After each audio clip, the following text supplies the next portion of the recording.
guys ng dinner. Kami lang mag-asawa dito.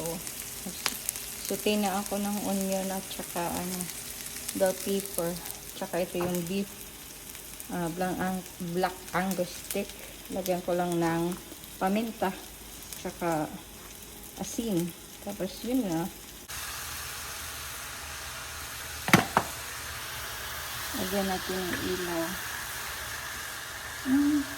Ito. Ilaw.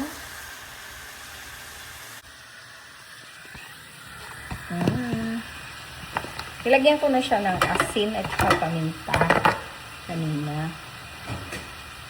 Tsaka yung corn natin. Iligta rin lang natin yung corn.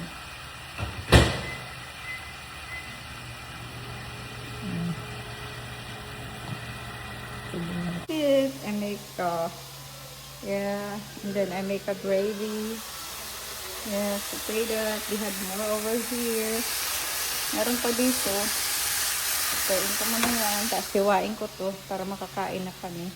Hiwain na natin. Sorry. Wait lang. Hiwain na natin.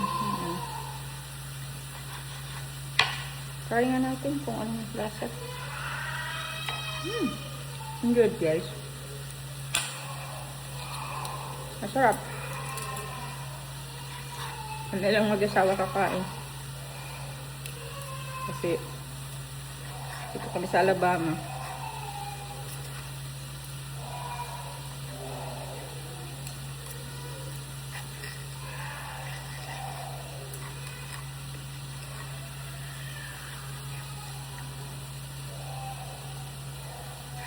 Na-try na siya. Okay, mamaya again guys. Na yung food namin. Ito kay John. Konti lang yung rice niya. Tsaka ito yung sa akin. Okay, bye-bye.